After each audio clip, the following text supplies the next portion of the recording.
So, Mr. Neumann, you are here in the festival with the film Apparatchicks and Businessmen, which is about Romania and the Republic of Moldova. How did you become so interested in our country? When I made the film, it's a film I made 10 years ago. When I made the film, just before I have finished another film about my Czech stories. I'm born in Prague, and even if now I live in France since a long time, I still have part of my family in the Czech Republic. So I made a film about the Czech stories, and then I wanted to go a bit further, not to stay just enclosed in this Central Europe, and to explore something which is for me very near as Czech, but in the same time a little bit different. And at this time, one of my best friends was working at the BERD, at the Bank for European Development in London, and he was in charge, among other countries, of Romania. So I started to discuss with him, and he started to describe to me how at this moment, 98, 99, he was dealing with Romanian businessmen to help them to make the conversion to capitalism. And so I decided that it was a very interesting subject for me, and I decided to make the film. And I didn't want to stay just, how would you say, enclosed in the Romanian situation, so I decided to go across the border and to film also in Moldova, so that we can have elements of comparison.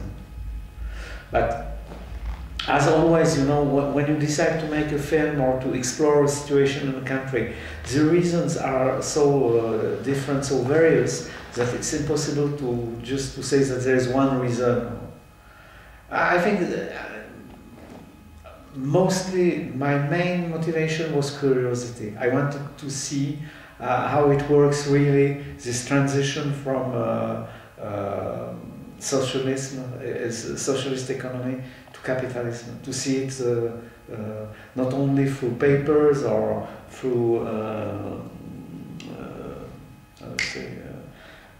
official writings or discourses, but to see how it works for real, with real people. And your other film here in the festival, Language Does Not Lie, also takes up the issue of dictatorship. Do you believe that people who have lived in very different totalitarian systems all over the world have common experiences? Yeah, absolutely. They have. Part of the experiences are common. It's never the same. Each situation is different, but part of the experiences are absolutely common, and mostly the experience of the way language is used. Language is distorted. Language is truqué. How do you say tracked? No, it's not tracked. The way language is, the way the totalitarian powers change the meaning of words to obtain what they want, and the way they brainwash people, the way they oblige them to think in absolutely pre-established sentences. In manner of Orwellian newspeak, you would say? Yeah, absolutely. And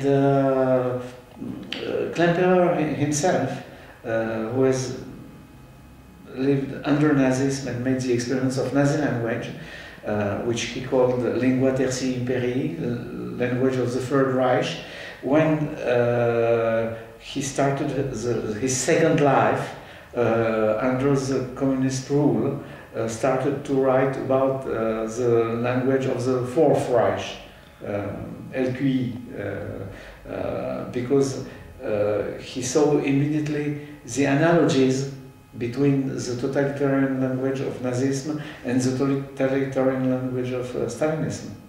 For instance, one example he gives of that is the use of the word fanatical. In its normal acception, a fanatic is a criminal, is somebody dangerous, you know. And for Nazis and for Stalin, a fanatic was a good militant. So this is all the totalitarian languages make the same inversion of values. Black becomes white. Bad becomes good. You know, it's all described it very well. And how did you first find out and decided to make a film about Victor Klemperer? I read his diaries, and it was a very strong shock for me. And every time I have this kind of experience, when I find something which changes my life or my approach to things, I make a film with it. This is a normal process for me. It's a way of sharing it with people, you know. So I read it, I think it's very important, and my next step is to make a film out of it. A lot of European countries have a totalitarian past at some point in their history. Mm-hmm. Do you believe that by knowing the past and studying it, we can, so to say, free ourselves from it and achieve a successful transition? I'm not sure. The result is not guaranteed, but it's better than not to do anything. You know, I think the possibility of the return to totalitarian situations is always there. We can't escape it. But at least if we try to be, how would you say? If we try to understand what happened, we have better tools to avoid the repetition. But it doesn't mean that we are sure to avoid it. I'm a bit more pessimistic as a good Central European, you know. But it's absolutely necessary to do it because otherwise you are sure that it will come back again.